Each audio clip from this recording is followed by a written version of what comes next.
Hello guys, welcome to Abhyana IAS Academy. I am Vedveer and we are preparing Unit Human Resource Management. इसमें हम introduction class already कर चुके हैं।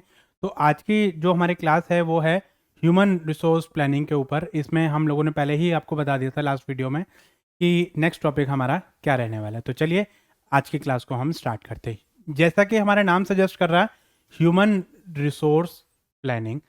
Human resource के बारे में हम लोग ऑलरेडी डिस्कस कर चुके हैं। ह्यूमन जो एक वर्कफोर्स होती है, जो एक लेबर होती है, कोई भी वर्कफोर्स, कोई भी एम्प्लॉय जो एक ऑर्गेनाइजेशन के लिए काम कर रहा है, वो ऑर्गेनाइजेशन के लिए क्या है, एक रिसोर्सेज है जिससे यूज करके ऑर्गेनाइजेशन अपने गोल एंड ऑब्जेक्टिव को अचीव कर सकती है। अब यहाँ पर एक वर्ड और ऐड हो गया है, प्लानिंग। अब यहाँ पर प्लानिंग जो है, ह्यूमन रिसोर्स को प्लान करना। प्लान करना मतलब ऑर्गेनाइजेशन किसी चीज के बारे में सोच रही है या कोई आगे के फ्यूचर के बारे में ऑर्गेनाइजेशन प्लान कर रही है, तो उसको ये ध्यान रखना पड़ेगा कि हमारे पास कितना ह्यूमन रिसोर्स है और कितना हमें और ज्यादा चाहिए। तो प्लानिंग का मतलब क्या होता है? प्लानिंग का मतलब होता है what to do, how to do, when to do, for whom to do, ठीक है। और बाय हुम टू डू मतलब कौन करेगा, कब करेगा, कैसे करेगा, क्यों करेगा, कितना करेगा।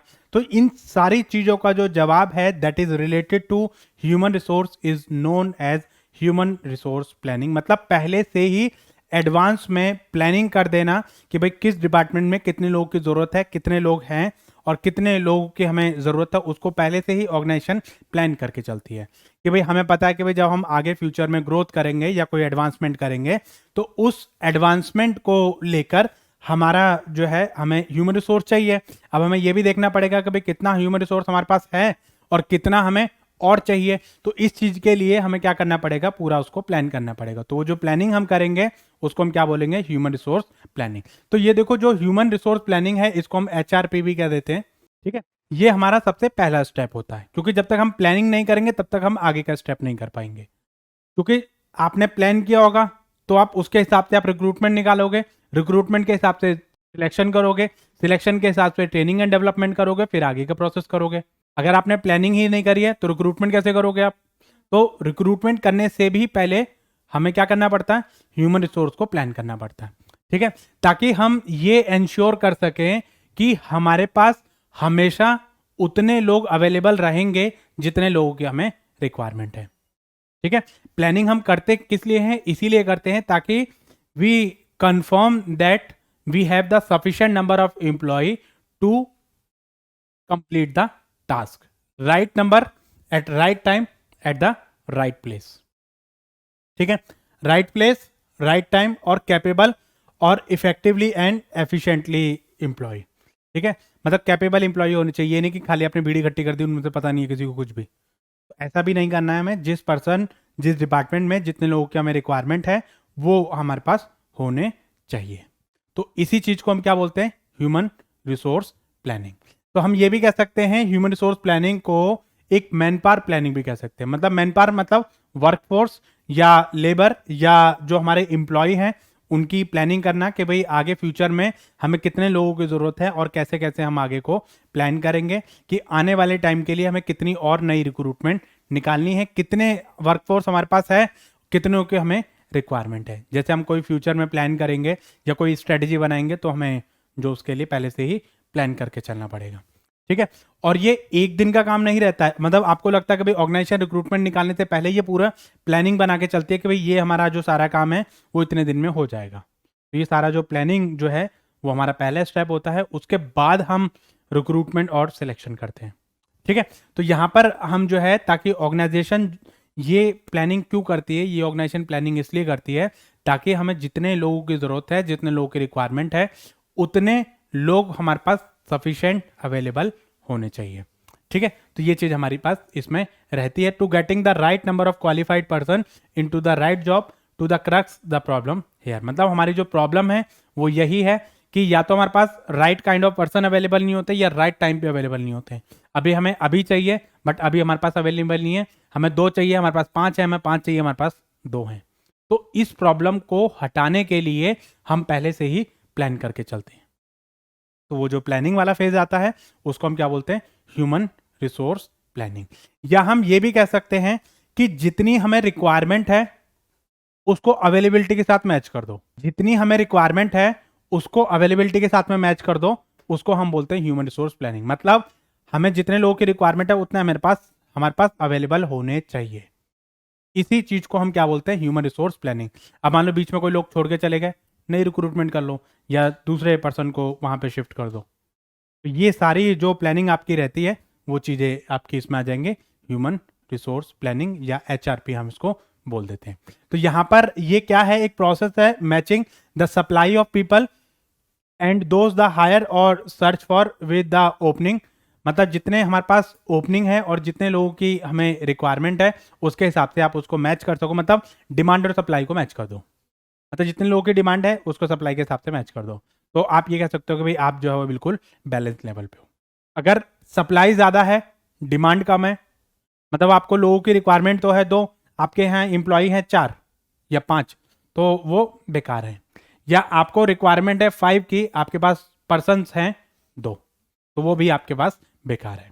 तो ये चीज़ें मतलब इसी चीज़ को मैच करने के लिए, ताकि उसमें काम करने की भी दिक्कत नहीं रहेगी, ठीक है, वर्कलोड भी नहीं बढ़ेगा। कम एम्प्लॉय हैं तो वर्कलोड बढ़ जाएगा, लोग काम ही नहीं कर पाएंगे। ज़्यादा एम्प्लॉय हैं तो काम कुछ नहीं रहेगा आपके पास, तो फालतू में आपको जो खर्चा है वो आपका बढ़ेगा। तो इसलिए इस प्रॉब्लम को सॉर्ट आउट करने के लिए ऑर्गेनाइजेशन क्या करती है, पहले से ही अपना प्लान कर लेती है, देख लेती है कि भाई हमें कितने कितने लोगों की रिक्वायरमेंट है। ठीक है, तो ये एक एचआर की रिस्पॉन्सिबिलिटी होती है, एचआर मैनेजर की, कि हम अपना जो है रिक्रूटमेंट को टाइम पे हम कर सकें और ये देख सकें कि जितने लोगों की हमें रिक्रूटमेंट है उसके हिसाब से हम रिक्रूटमेंट कर सकें। ठीक है, तो ये एचआर की रिस्पॉन्सिबिलिटी होती है। यहां पर देखो 2 चीज इसने बोली है, एक आता है लाइन और एक आता है स्टाफ। लाइन मैनेजर और स्टाफ मैनेजर क्या होते हैं? देखो लाइन मैनेजर जो होते हैं ये स्पेशलिस्ट होते हैं अपनी अपनी फील्ड के। ये गाइड करते हैं किसको? स्टाफ को। स्टाफ वाले जो होते हैं वो मैनेजर होते हैं। अब इसमें होता क्या है, डिसीजन तो ये स्टाफ वाले ही लेते हैं। स्टाफ जो मैनेजर होता है ना उसको स्टाफ बोलते हैं, और जो इससे ऊपर जो स्पेशलिस्ट होते हैं उसको हम बोलते हैं लाइन। इनका काम, इनका रोल तब आता है जब मान लो हम किसी प्रॉब्लम में अटक गए कि अब हमें क्या करना चाहिए, तब ये सजेस्ट करेंगे कि आपको ये काम करना चाहिए। इनका रोल तभी आता है। ये छोटी मोटी ऑर्गेनाइजेशन के सूटेबल नहीं रहते हैं, ये बड़ी ऑर्गेनाइजेशन के लिए सूटेबल रहते हैं। अब इनका खामे खा का खर्चा रहता है। ठीक है, अब जैसे वो, अब ये वही वाली बात हो गई, बाउंसर रख दिए बसों में, उनकी रिक्वायरमेंट कब होती है? ठीक है भाई, कभी कभी मतलब लड़ाई हो गई तब उसकी रिक्वायरमेंट है, अदरवाइज ये फालतू में बैठे, एक सीट फालतू में घेरते हुए जाते हैं। ऐसे ही लाइन वाले भी जो है वो स्पेशलाइज्ड पर्सन होते हैं, इनको वैसे कोई नहीं पूछता है। इनका रोल कब आता है? जब इनकी रिक्वायरमेंट होती है। ठीक है, तो ये क्या करते हैं, फिर भी ये क्या करेंगे, अपनी गाइडेंस देंगे, अपना बताएंगे कि भैया आपको ये काम करना चाहिए, ये अपनी गाइडेंस देंगे। मानना ना मानना इनके ऊपर है, स्टाफ के ऊपर है। अगर कोई काम गलत होता है तो वो इनको कोई गलत नहीं ठहराएगा, वो इनकी गलती उसमें रह जाती है। अब इनको रखते क्यों हैं? इनको रखते इसलिए हैं कि कल को मान लो भाई हम प्रॉब्लम में थे, फिर ये तो ये कह देंगे भाई हमारे पास तो कोई गाइडेंस वाला ही नहीं था, हमें तो कोई बताने वाला ही नहीं था कि भाई हमें क्या करना चाहिए। इसीलिए जो बड़ी ऑर्गेनाइजेशन होती है वो स्पेशलिस्ट को हायर कर लेती है और उनको बोलते हैं भैया आप काम देखते रहो, करना कुछ नहीं है, बस सीसीटीवी कैमरा की तरह आपको निगरानी रखनी है कि भैया कौन का काम कर रहा है, और स्टाफ मैनेजर को जाके गाइड कर दो कि भैया आपको ये काम करना है, इस तरीके से करना है। रोल रिस्पॉन्सिबिलिटी स्टाफ का ही रहता है। ठीक है, तो यहां पर ये जो है ये इनका काम रहता है कि उनको बताना कि भैया इस तरीके से आप प्लान करो और ये चीजें मतलब आप करो, ताकि आप जो आने वाली प्रॉब्लम है ना कि काम ज्यादा है एम्प्लॉय नहीं है, एम्प्लॉय ज्यादा है काम नहीं है, तो वो जो प्रॉब्लम हमारे साथ में आती है उससे बचने के लिए एक पहले से ही पूरा प्लान कर लिया जाता है कि भाई आने वाले टाइम में जब आपका वर्कलोड बढ़ेगा तो आपको एम्प्लॉय भी चाहिए। जब एम्प्लॉय चाहिए तो वो आप कहां से पूरा करोगे, वो सारा आप पहले से ही प्लान तैयार कर लेते हो, तो उसको हम बोलते हैं ह्यूमन रिसोर्स प्लानिंग। देखिए ह्यूमन रिसोर्स प्लानिंग में हम बेसिकली करते क्या है, उसमें हम क्या करेंगे, right people, right capability, right time, right place, ये 4 चीजें हमारे इफेक्टिव एचआर प्लानिंग में मानी जाती हैं। राइट पीपल मतलब राइट काइंड ऑफ पीपल आपका अवेलेबल होना चाहिए। राइट कैपेबिलिटी राइट पीपल मतलब यहाँ पे नंबर ऑफ क्वांटिटी से मतलब है कि हमें 2 लोग, 4 लोग, 5 लोग, 10 लोग जितने चाहिए उतने हमारे पास अवेलेबल होने चाहिए। अगर कोई डिपार्टमेंट ये कह दे कि भैया हमारे पास sufficient number of employ available नहीं है, तो वो एचआर प्लानिंग की कमी रहती है। भैया हमें तो 10 लोग चाहिए थे, हमारे पास तो पर्सन ही नहीं है, तो हम काम कैसे करेंगे? तो वो इनकी कमी रह जाती है फिर। ठीक है। राइट कैपेबिलिटी, राइट कैपेबिलिटी का क्या मतलब है यहाँ पे? कैपेबिलिटी का मतलब है उसके स्किल्स उसको काम आना चाहिए, कैपेबल पर्सन होना चाहिए। ये नहीं कि मतलब आपने कोई भी पर्सन मतलब जो खाली भीड़ इकट्ठा कर दी, काम नहीं आता उनको कुछ भी, खाली क्या करेंगे उनसे? क्या लड़ाई लड़वाएंगे हम? ठीक है, उनसे काम भी उनको आना चाहिए। राइट टाइम मतलब जिस टाइम पे हमें अवेलेबिलिटी है, जिस टाइम पे हमें रिक्वायरमेंट है, उस टाइम पे वो अवेलेबल होने चाहिए। ये नहीं कि मतलब जब सीजन का टाइम है, जब हमें लोगों की जरूरत है, तब हमारे पास लोग ही नहीं है, जब ऑफ सीजन हो गया, जब काम खत्म हो गया, तब आप कह रहे हो कि लो भैया क्या करें अब इनका। राइट प्लेस जिस डिपार्टमेंट में चाहिए, ये नहीं कि मतलब हमें चाहिए तो मार्केटिंग डिपार्टमेंट में आपने सारे भर्ती कर दिए प्रोडक्शन डिपार्टमेंट में, तो ऐसा आपको नहीं करना है। तो ये अगर आपकी ये चीजें हैं तो हम इस चीज को देखते हैं कि भाई राइट पर्सन, राइट टाइम पे, राइट कैपेबिलिटी और राइट प्लेस पे आपका अवेलेबल होना चाहिए। इसी चीज को हम इफेक्टिव एचआर प्लानिंग कह देते हैं। ठीक है, ताकि हम ये देख सकें कि हम ऑर्गेनाइजेशन में हम आगे को फ्यूचर में अगर कोई प्लान कर रहे हैं या आगे को प्लानिंग के बारे में सोच रहे हैं, तो हम इस चीज के बारे में अपना पहले से ही पूरा प्लान करके रखें। ठीक है, तो यहां पर जो है एक प्रोसेस हो गया, ये एचआर प्लानिंग एक पूरा प्रोसेस होता है जिसके हिसाब से पूरा स्टेप बाय स्टेप ये सारी चीजें तैयार करी जाती हैं और देखा जाता है कि भाई हमारे पास करंट मैन पावर जो है वो कितनी है और हमारे पास डिजाइन मतलब जो है डिजायर्ड मैन पावर कितनी है। हमें चाहिए जो है करंट मैन पावर है मान लो 100 की, हमें डिजायर्ड है 150 की, तो हमें मतलब जो है 50% जो वो हमें शॉर्टेज पड़ रहे हैं, वो 50% की हमें और रिक्रूटमेंट करनी पड़ेगी। तो यही चीज हमारे पास ह्यूमन रिसोर्स प्लानिंग में काउंट करी जाती है कि भाई हम किस तरीके से इस प्लानिंग को सक्सेसफुल करेंगे, ये 50 लोगों को हम किस तरीके से रिक्रूटमेंट करेंगे, फिर आपकी रिक्रूटमेंट निकाली जाएगी। 50 लोगों की रिक्रूटमेंट आपकी निकाली जाएगी, उसमें भी 50 लोग की रिक्रूटमेंट कि इस डिपार्टमेंट में इतने इतने लोग चाहिए, इतने मैनेजर चाहिए, इतने असिस्टेंट मैनेजर चाहिए, इतने वर्कर चाहिए, इतने हमें हेल्पर चाहिए, इसमें ये चीज चाहिए, तो वो सब लोगों की रिक्रूटमेंट आपकी निकाली जाएंगी। जैसे अगर मान लो एक वैकेंसी हमारी निकलती है, तो वैकेंसी में भी सब्जेक्ट वाइज टीचर निकलेंगे ना आपके, सब्जेक्ट वाइज, फिर आपकी कैटेगरी वाइज असिस्टेंट प्रोफेसर और आपके जेआरएफ और दिस और दैट, उसमें भी जेंट्स इतने या एससी एसटी ओबीसी जनरल, और वो सारी कैटेगरी वाइज आपकी निकलती है ना, ताकि आप उससे ये देख सको किस डिपार्टमेंट में, किस सब्जेक्ट में, किस कैटेगरी में कितनी वैकेंसी है। ठीक है, तो वो सारा आप प्लानिंग जो आप इसमें कर सकते हो। तो ये एक इंटीग्रेटेड अप्रोच होती है ताकि एक प्लानिंग को हम परफॉर्म कर सकें और ये देख सकें कि भाई हमारे पास सफिशिएंट नंबर ऑफ एम्प्लॉय हमारे पास हमेशा रहेंगे। प्लानिंग का काम ही यही है कि भाई आपके पास सफिशिएंट नंबर ऑफ एम्प्लॉय हमेशा रहेंगे, ताकि आप उनसे आगे जो कोई आप ये ना कह सको कि मेरे पास तो पर्सन ही नहीं थे, हम काम कैसे करवाते। तो ये जो सारा काम है वो आपका किसका आ जाएगा? ह्यूमन रिसोर्स प्लानिंग का आ जाएगा। ठीक है, अब इसकी रिक्वायरमेंट क्या होती है, नीड क्या होती है, इंपॉर्टेंस क्या होती है? सबसे पहली चीज कि assessing the future personnel need, मतलब आपको पहले से ही नीड को असेस करना है कि फ्यूचर में हमें कितने लोगों की रिक्वायरमेंट होने वाली है। ठीक है, तो ये चीज हम पहले से ही असेस कर लेते हैं। प्लानिंग हमेशा फ्यूचर के लिए करी जाती है, पास्ट के लिए कभी भी प्लानिंग नहीं करी जाती है। ठीक है, foundation for other HRM function, क्योंकि अगर आपने प्लानिंग गलत कर दी तो बाकी के सारे जो फंक्शंस हैं वो आपके गलत हो जाएंगे। कोपिंग विद द चेंजेस, जैसे जैसे मार्केट में चेंज हो रहा है, एनवायरनमेंट में चेंज हो रहा है, चीजें चेंज हो रही है, टेक्निकलिटी आपकी चेंज हो रही है, उसके हिसाब से आपको अपडेट करना पड़ेगा। आपको पता है कि भाई हर एक, देखो अनपढ़ आदमी की कोई वैकेंसी नहीं है, कम से कम आपको कोई भी पोस्ट लोगे तो कम से कम 10th पास तो आपको रखना ही पड़ेगा। कंपनी ने पॉलिसी रख दी कि भैया ग्रेजुएशन तो हमारे पास मस्ट है, ग्रेजुएशन से नीचे तो हमारे पास कोई वैकेंसी ही नहीं है। ठीक है, तो चाहे आप पियून की जॉब के लिए जाओ, चाहे आप किसी और दूसरी जॉब के लिए जाओ, मतलब नॉर्मल जॉब के लिए जाओगे, अब तो आजकल पता तुम्हें पियून की जॉब के लिए भी मतलब जो है कंप्यूटर और ये सब चीजें मांगने लग गए, क्योंकि मतलब कई बार एंट्री वगैरह करनी पड़ती है, तो उसमें ये सब चीजें मैंडेटरी कर दी। ऐसा नहीं है, पहले एक अलग लेवल था, पहले इन सब चीजों की रिक्वायरमेंट नहीं थी, लेकिन आज के टाइम में जैसे जैसे हमारी चीजें मैंडेटरी हो गई हैं, अब कई बार क्या होता है अटेंडेंस वगैरह मतलब जो है आपको उस पर देनी पड़ती है, फोन पे देनी पड़ती है या उस पर वो देनी पड़ती है, तो ये ऑपरेट करना आना चाहिए आपको। ठीक है, नेक्स्ट इन्वेस्टमेंट प्रोस्पेक्टिव। अब इन्वेस्टमेंट प्रोस्पेक्टिव का मतलब यह है कि ऑर्गेनाइजेशन इन्वेस्टमेंट करेगी आपके ऊपर, तो ऑर्गेनाइजेशन ये सोचती है कि भाई हमें कितना और इन्वेस्टमेंट करनी पड़ेगी आपके ऊपर, कितना मतलब पैसा हमें और चाहिए। तो वो ऑर्गेनाइजेशन इन्वेस्टमेंट प्रोस्पेक्टिव के लिए पहले से ही प्लानिंग कर लेती है कि जब भाई देखो, जब हम रिक्रूटमेंट करेंगे, सिलेक्शन करेंगे, तो हमें पैसा चाहिए, तो वो जो पैसा है वो हम उसी हिसाब से अरेंज करेंगे। ठीक है। एक्सपेंशन एंड डाइवर्सिफिकेशन प्लान, अगर कोई ऑर्गेनाइजेशन एक्सपेंशन के बारे में प्लान कर रही है, डाइवर्सिफिकेशन के बारे में प्लान कर रही है, तो उसको ध्यान रखना पड़ेगा। क्योंकि अगर मान लो एक्सपेंशन का मतलब क्या है, वो अपने बिजनेस को एक्सपेंड कर रही है। ठीक है, अपनी जो क्वांटिटी है उसको बढ़ा रही है। पहले हम 10,000 में थे, 10,000 क्वांटिटी बना रहे थे, हम 50,000 में आ रहे। जब 10,000 टू 50,000 में हम जाएंगे तो हमें क्या करना पड़ेगा, तो भाई एम्प्लॉय हमारे ज़्यादा चाहिए।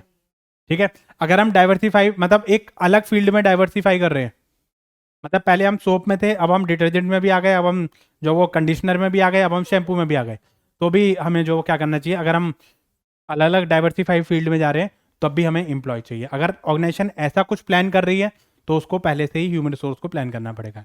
ये नहीं कि ऑर्गेनाइजेशन पॉलिसी बना के बैठ गई, अब उसके पास एम्प्लॉय नहीं है तो उसकी पॉलिसी बेकार हो जाएगी।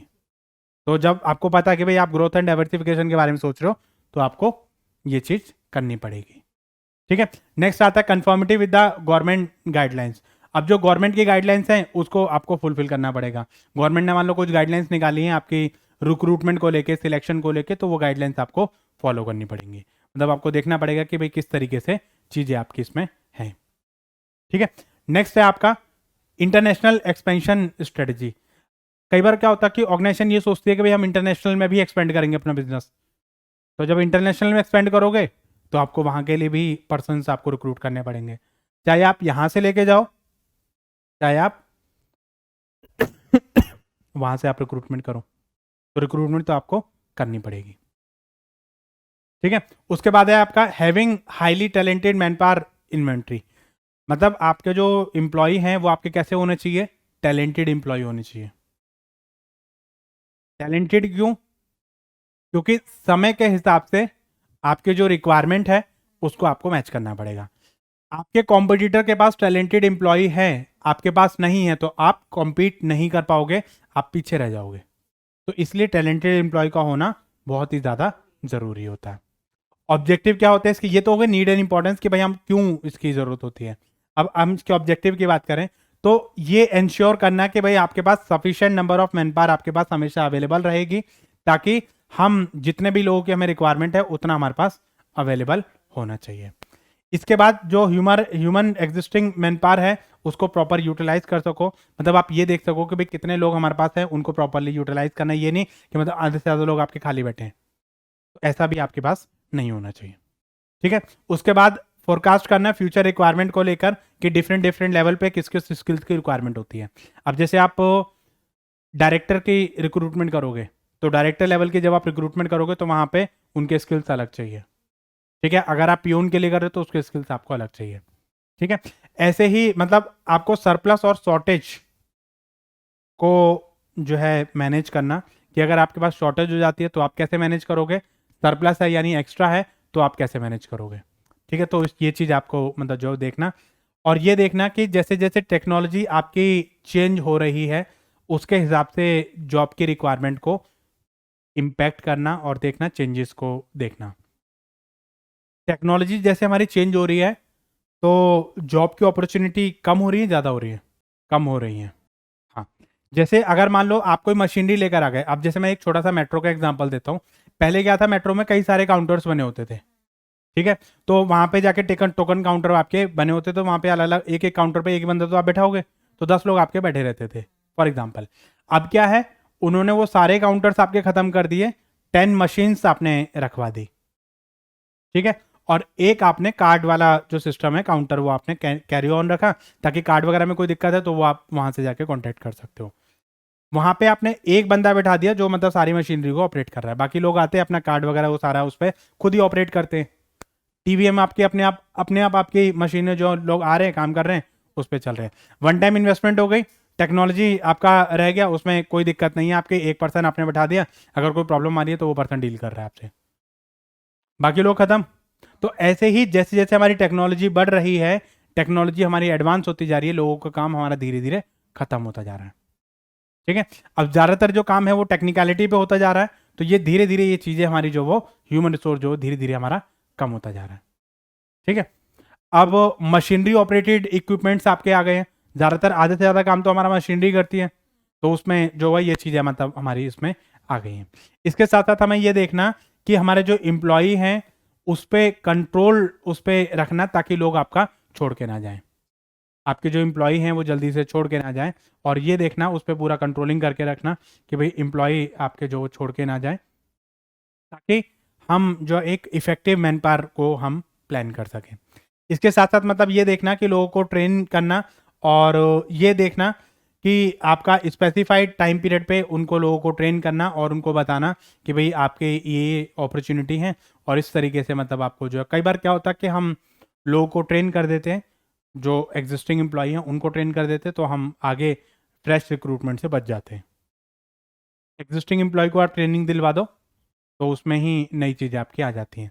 अब कई बार क्या होता है कि आप जब एग्जिस्टिंग एम्प्लॉय को कितना आप सिखाओगे, जबकि उससे कम पैसे पे फ्रेश टैलेंट आपको मिल रहा है, तो उसमें फिर आपको मतलब जो एग्जिस्टिंग एम्प्लॉई है उसको आप 30K दे रहे हो, फ्रेश टैलेंट आपको 20K में मिल रहा है, उससे ज़्यादा कैपेबल, ज़्यादा टैलेंटेड, तो ऑर्गेनाइजेशन इसको प्रेफर करती है, इसको फिर मना कर देती है। ठीक है, तो ये चीज़ आपके इसमें आ जाती है। या ऑर्गेनाइजेशन ऐसे भी करते हैं, जैसे मान लो 2 एम्प्लॉई हैं, 2020 में काम कर रहे हैं। ठीक है, ऑर्गेनाइजेशन ने बोला कि भाई एक काम करो, इसका काम भी आप कर लो, हम आपकी सैलरी 30 कर देंगे। ठीक है, वर्कलोड इसका बढ़ गया, 2 एम्प्लॉय का काम कर रहा है, ऑर्गेनाइजेशन को 10K का फ़ायदा हो गया, इसको भी 10K का फ़ायदा हो गया, और जब आपकी सैलरी बढ़ेगी तो वर्कलोड लेने में कोई दिक्कत ही नहीं है। ठीक है, दिक्कत तो तब तक होती है जब तक हमारी सैलरी नहीं बढ़ी, जब सैलरी नहीं बढ़ी तो आपको क्या लगेगा, क्यों सरदर्दी लें बिना बात के। ठीक है, तो वहाँ पर ये चीज़ें रह जाती हैं। इसका प्रोसेस क्या रहता है, प्रोसेस के बारे में डिस्कस कर लेते हैं। देखिए, सबसे पहले क्या करना है, आपको एक ऑब्जेक्टिव सेट करना है कि हम ह्यूमन रिसोर्स प्लानिंग क्यों कर रहे हैं। सबसे पहले आप क्या करोगे, एक ऑब्जेक्टिव अपना डिटरमाइन करोगे कि भाई हम अपना जो ह्यूमन रिसोर्स प्लानिंग है वो क्यों कर रहे हैं।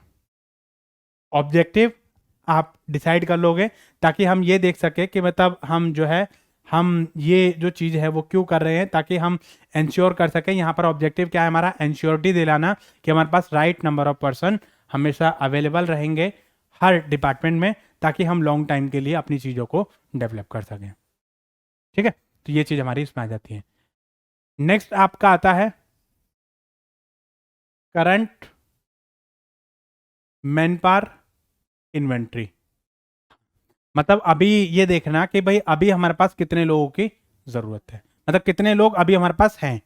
मतलब इसमें हमारे पास इन्वेंट्री का मतलब है अभी हमारे पास हैं, मतलब कितने हमारे पास अभी जो वो एट प्रेजेंट हमारे पास कितने लोग हैं। तो हम क्या करेंगे, हर डिपार्टमेंट से रिकॉर्ड मंगवाएंगे और उनको बोलेंगे भैया हर डिपार्टमेंट अपना अपना रिकॉर्ड भेजेगा हमें, ताकि हम ये इंश्योर कर सकें कि मतलब जो है हमारे पास कितने लोग जो है वो अभी हमारे पास एट प्रेजेंट काम कर रहे हैं। ठीक है, इसके बाद आप क्या करोगे, फोरकास्ट करोगे कितने ज़रूरत है हमारे पास, फोरकास्टिंग डिमांड एंड सप्लाई, कि भाई आगे जैसे जैसे हमारा काम बढ़ेगा, हमारा वर्कलोड बढ़ेगा, तो हमें कितने लोगों की ज़रूरत और पड़ने वाली है। ठीक है, अभी हमारे पास मान लो हमें 100 लोग हमारे पास काम कर रहे हैं, जब हमारे पास काम बढ़ेगा तो हमें हो सकता है कि 150 लोगों की रिक्वायरमेंट पड़े। तो ये डिमांड को आपने फोरकास्ट कर लिया कि भाई आने वाले टाइम पे जैसे जैसे हमारी चीज़ें बढ़ेंगी तो हमें इतने लोगों की डिमांड होगी। अब आपको क्या करना है, गैप देखना है। ये गैप आपको देखना है कि भैया ये जो गैप है 50 का, ये कैसे फुलफिल करोगे आप। 100 लोग हमारे पास हैं, 150 लोगों की रिक्वायरमेंट है, तो वो गैप कैसे फुलफिल करोगे आप, ये चीज़ें आप करोगे। गैप देख लिया आपने कि भाई 50 लोगों का गैप जो है वो हमें फुलफिल करना है। अब इसके हिसाब से क्या करोगे, एम्प्लॉय का प्लान बनाओगे। एम्प्लॉय का प्लान बनाओगे मतलब आप देखोगे कि भाई इस डिपार्टमेंट में हमें इतने लोगों की रिक्वायरमेंट है, ये चीज़ है, उसके हिसाब से रिक्रूटमेंट का प्लान बनाओगे। तब आप कंपनी सोचेगी कि भैया हमें इस डिपार्टमेंट के लिए इतने इतने रिक्रूटमेंट की हमें ज़रूरत है। क्योंकि बिना प्लानिंग के आपको गैप पता नहीं चलेगा और बिना गैप के आप रिक्रूटमेंट नहीं कर सकते हो। क्योंकि रिक्रूटमेंट में आपको ये लिखना पड़ेगा रिक्रूटमेंट किस पोजीशन के लिए कर रहे हो, पोजीशन क्या है, प्रोफाइल क्या है आपकी, कितने नंबर ऑफ कैंडिडेट आपको चाहिए। प्रिंसिपल के लिए 15 पोस्ट तो आपकी नहीं होंगी, प्रिंसिपल के लिए तो एक ही पोस्ट होगी। बोर्ड ऑफ डायरेक्टर की लिमिटेड पोस्ट होती है। एग्जीक्यूटिव के लिए आपकी कितनी पोस्ट हैं, तो वो सारा आपको बताना पड़ेगा। मार्केटिंग के कितने परसेंट चाहिए, सेल्स के कितने परसेंट चाहिए, फाइनेंस के कितने परसेंट चाहिए, वो सारा आपको कैसे पता चलेगा, वो सारा आपको इस गैप से पता चलेगा कि हर डिपार्टमेंट ने अपना अपना डेटा भेज दिया और हर डिपार्टमेंट ये भी बताएगा कि भाई आपको ये डेटा उन्होंने भेज दिया। अब मैनेजमेंट जो प्लान कर रही है उसके हिसाब से मैनेजमेंट फोरकास्ट कर लेगी कि भाई आगे आने वाले टाइम में हमें इस डिपार्टमेंट में इतने लोगों की जरूरत है। तो वो सारा गैप उसने देख लिया, प्लान बना लिया। प्लान बनाने के बाद उसने जो है वो अपना आगे को रिक्रूटमेंट कर लिया, सारा रिक्रूटमेंट सिलेक्शन वो सारा आपका एम्प्लॉय प्लान में आ जाएगा कि भाई किस किस तरीके से चीज़ों को करेंगे। उनको ट्रेनिंग दो, डेवलपमेंट करो और उसके बाद अपना जो परफॉर्मेंस अप्रेजल करो। परफॉर्मेंस अप्रेजल कर दिया मतलब आपने जो है उनको देख लिया कि भाई परफॉर्मेंस अप्रेजल करने के बाद आपने कुछ को आगे प्रमोशन कर दिया, कुछ को आपने निकाल दिया, कुछ चले गए। जब आपके चले गए तो फिर दोबारा से आपको ह्यूमन रिसोर्स प्लानिंग पे करना पड़ेगा। अब मान लो पहले आप किसी डिपार्टमेंट पे लोग काम कर रहे थे, प्रमोशन हो गया तो वो नेक्स्ट लेवल पे चले गए। अब कुछ लोगों ने रिजाइन दे दिया, कुछ लोग छोड़ के चले गए, कुछ लोग की डेथ हो गई, कुछ लोग का ट्रांसफर हो गया, कुछ लोग की शादी हो गई। तो ये सब चीजें हमारी चलती रहती है। ठीक है, तो जब ये दोबारा से चीजें आएंगी तो ये दोबारा से हमारी फिर दोबारा चलती रहती है। एग्जाम में कई बार ये क्या करेगा, ये सारे स्टेप्स दे देगा आपको, 5-6 स्टेप दे देगा आपको और बोल देगा कि भैया इनको सीक्वेंस करके बताओ। ठीक है, 5-6 स्टेप दे दिए आपको और बोल देगा इनको सीक्वेंस करके बताओ। जैसे यहां पर ये दे दिया first, second, third, fourth, option में दे देगा आपको ए। मतलब इसमें इस तरीके से मतलब जो 3-4, क्योंकि बहुत सारे क्वेश्चन आपको ऐसे मिलेंगे, आपको सीक्वेंस करने के आपको मिलेंगे कि जैसे इसमें जो वो मैच द फॉलोइंग या सीक्वेंस करके बताओ कि कौन सा इसका करेक्ट स्टेप है। अब हो सकता है कि ये वाला स्टेप और ये जैसे ये आगे पीछे करके दे दिया आपको, या गैप और एम्प्लॉय प्लान का आपको वो करके दे दिया आगे पीछे करके, तो आपको उसके हिसाब से जो चीजें आपको मैचअप करनी है। ठीक है, तो ये सारा जो स्टेप है वो हमारा इसमें आ गया। सबसे पहले आपने ऑब्जेक्टिव सेट कर लिया, करंट मैन पावर इन्वेंट्री आपने देख ली, फ्यूचर को फोरकास्ट कर लिया, गैप निकाल लिया आपने, गैप निकालने के बाद एम्प्लॉय का प्लान बना लिया आपने, प्लान में आपने सिलेक्शन रिक्रूटमेंट वो सारा आपने कर लिया। ठीक है, उसके बाद एम्प्लॉय आपके पास आ गया, एम्प्लॉय आने के बाद आपने ट्रेनिंग दे दिया, उनको डेवलपमेंट दे दिया। फिर जब उसने काम करना स्टार्ट किया, परफॉर्मेंस अप्रेजल कर दिया। जब आपने परफॉर्मेंस अप्रेजल करा, कुछ का प्रमोशन होगा, कुछ का डिमोशन होगा, कुछ का ट्रांसफर होगा। ठीक है, बहुत सारे आपका वो चीज़ें चेंज हो जाएंगी। फिर दोबारा से आपको रिक्रूटमेंट होगी तो दोबारा से आप ये चीज़ें आप करोगे। जब भी आप रिक्रूटमेंट करोगे, रिक्रूटमेंट से पहले आपको प्लानिंग करनी पड़ेगी। ठीक है, हर डिपार्टमेंट में आपको जो बताना पड़ेगा, क्योंकि बिना प्लानिंग के आप कोई भी रिक्रूटमेंट आप नहीं कर सकते हो। क्योंकि रिक्रूटमेंट में आपको प्रोफाइल वगैरह सारी चीज़ें आपको लिखनी पड़ती हैं कि किस डिपार्टमेंट में कितनी कितनी आपकी चीज़ें हैं। जब भी आप कोई रिक्रूटमेंट में देखोगे तो उसमें आप देखते हो ना कि भाई हम इसके लिए सूटेबल हैं या नहीं है। वहाँ पे आपको एज मेंशन करनी पड़ेगी, क्वालिफिकेशन आपको मेंशन करनी पड़ेगी, पोजीशंस आपको मेंशन करनी पड़ेगी, डिपार्टमेंट्स आपको मेंशन करना पड़ेगा। अगर कहीं पे एक्सपीरियंस की ज़रूरत है तो वहाँ पे एक्सपीरियंस आपको बताना पड़ेगा। Must have experience of this, या कम्युनिकेशन स्किल्स एक्सीलेंट होने चाहिए। तो सारी चीज़ें आप लिखते हो ना, फिर हम अपने आप हिसाब से अंदाज़ा लगा लेते हैं कि भाई हम जो इस जॉब के लिए सूटेबल हैं या नहीं है। ठीक है, मान लो उन्होंने एज मांगी है 25, अब हम हो गए 28 के, तो इसका मतलब मैं उस जॉब के लिए सूटेबल नहीं हूँ। तो मैं अपने आप से अंदाज़ा लगा लूंगा। अब उसने एज का मेंशन ही नहीं करा है, या उसने एज क्राइटेरिया लिख दिया कि भाई 21 से लेके 28 जो वो age criteria, if you belong to this particular age तो आप उसके लिए एलिजिबल हो, अगर आप इस पे बिलोंग नहीं करते तो आप एलिजिबल नहीं हो। उसने लिख दिया कि भैया M.Com MBA होना चाहिए, तो अगर आपके पास ये डिग्री है तो आप एलिजिबल हो, अगर नहीं हो तो आप इसमें ये चीज़ आती है। उसने लिख दिया 8 ईयर का एक्सपीरियंस होना चाहिए, अगर आपके पास एक्सपीरियंस है तो उसमें ये चीज़ आ जाएगी। ठीक है, तो वो सारा हम पहले से ही प्लान कर लेते हैं। ये फोरकास्टिंग वगैरह ये सारा हम एक्शन प्लान वगैरह ये सारी चीज़ें हम यहाँ से बना लेते हैं। अब देखो ये सारा आपने परफॉर्मेंस अप्रेजल वगैरह ये सारी चीज़ें आपने कर ली। ठीक है, तो उसके बाद नेक्स्ट हमारा आता है factor influencing human resource planning, मतलब कौन कौन से ऐसे फैक्टर्स होते हैं जो ह्यूमन रिसोर्स प्लानिंग को इन्फ्लुएंस करेंगे। कौन कौन से ऐसे फैक्टर्स होते हैं? कुछ होते हैं हमारे एक्सटर्नल फैक्टर, कुछ होते हैं हमारे इंटरनल फैक्टर। एक्सटर्नल फैक्टर मतलब जो बाहर के होते हैं, एनवायरमेंट से रिलेटेड होते हैं, जो आउटसाइड द बाउंड्री होते हैं। कुछ होते हैं हमारे विद इन द ऑर्गेनाइजेशन, जो ऑर्गेनाइजेशन के अंदर होते हैं। जैसे एक्सटर्नल फैक्टर में आएगा गवर्नमेंट पॉलिसी। गवर्नमेंट पॉलिसी में आपका क्या रहता है? जैसे गवर्नमेंट ने ये बोल दिया कि भाई आपको इतना रिजर्व रखना पड़ेगा वुमेन्स के लिए, इतना आपको जो है SC ST OBC इतना इतना रिजर्वेशन आपको देना पड़ेगा, तो वहां पर फिर वो जो रिक्रूटमेंट आप निकालोगे उसके हिसाब से निकालोगे। इतना EWS के लिए इतना जो है वो SC ST minority this that, हमारे यहाँ तो रिजर्वेशन का एक लंबी लिस्ट होती है ना, तो वो चीज़ आपको फॉलो करनी है। दूसरा आता है level of economic development. Level of economic development का मतलब ये है कि हमें पता है कि हमारी कंट्री में इकोनॉमिक डेवलपमेंट नहीं है, तो हम उसके हिसाब से रिक्रूटमेंट निकालेंगे। हमें पता है कि भाई हमारे फ्यूचर में आगे इकोनॉमी में कोई ग्रोथ नहीं है, कोई डेवलपमेंट नहीं है, तो हम कहाँ से रिक्रूटमेंट करेंगे? ठीक है, हमें ये भी देखना है ना कि मान लो हम काम कहाँ पे करेंगे, जब इकोनॉमी में डेवलपमेंट नहीं है, लोगों के पास पैसा नहीं है, हमारे पास काम नहीं है, तो हम रिक्रूटमेंट करके करेंगे क्या? भाई जब डिमोनेटाइजेशन आया तो इकोनॉमी में एक डाउनफॉल हो गया, कोरोना आया तो इकोनॉमी में डाउनफॉल हो गया, लोगों ने अपने एम्प्लॉयज़ निकालने स्टार्ट कर दिए, नई रिक्रूटमेंट तो हुई नहीं वहाँ पे। और उस टाइम पे जितने भी हाई प्रोफाइल के पर्सन थे ना, वो निकाले गए थे। क्यों?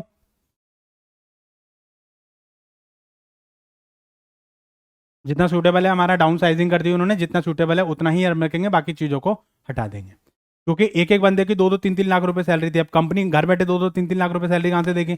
तो सबसे पहले हाई प्रोफाइल के जो पर्सन थे उनको हटाया। ठीक है, तो ये चीज़ हमारी इसमें आ जाती है। नेक्स्ट आता है बिजनेस एनवायरनमेंट। बिजनेस एनवायरनमेंट हमारा कैसा है, डिमांड कैसी है, सप्लाई कैसी है, तो इस चीज़ को भी हमें थोड़ा सा देखना पड़ेगा। उसके बाद नेक्स्ट आता है लेवल ऑफ टेक्नोलॉजी। अगर हम कौन सी टेक्नोलॉजी को हम यूज़ कर रहे हैं, मतलब लेबर इंटेंसिव है, कैपिटल इंटेंसिव है। लेबर से ज़्यादा काम कर रहे हैं तो लेबर वाली चीज़ें रहेंगे, कैपिटल या मशीनरी वगैरह से ज़्यादा काम रहे तो ये भी हमारा फ़र्क करता है। ठीक है, नेक्स्ट आता है इंटरनेशनल फैक्टर। इंटरनेशनल लेवल पे हमारी क्या डिमांड है, इंटरनेशनल इंडस्ट्री में हमारी क्या डिमांड है। हमारे प्रोडक्ट की पता चले इंडस्ट्री में डिमांड ही नहीं है, तो हम क्या करेंगे? तो ये चीज़ हमें देखनी पड़ेगी। हमारे यहाँ डिमांड है लेकिन इंटरनेशनल में डिमांड नहीं है, या हमारे यहाँ डिमांड नहीं है इंटरनेशनल में डिमांड है, ऐसा भी हो सकता है। बहुत सारी चीज़ है जिसकी हमारे यहाँ डिमांड नहीं है लेकिन इंटरनेशनल मार्केट में बहुत डिमांड है उसकी। ठीक है, आउटसोर्सिंग। अब देखो बहुत सारी चीज़ें हमें आउटसोर्सिंग पे मिल जाती हैं। आउटसोर्सिंग का मतलब होता है कि हम कराए काम बाहर से करवा लेते हैं, अपने बिजनेस को स्पेशलाइज पर्सन से करवा लेते हैं। अब मैं सारे लोगों को मतलब सारे काम को खुद करूंगा तो कई बार क्या होता है कि मैं इनको आपको बोल देता हूँ कि भैया ये वाला काम आप करके दे देना, आप जितना पैसा बोलोगे उतना पैसा हम आपको दे देंगे, ये सरदर्दी आपकी।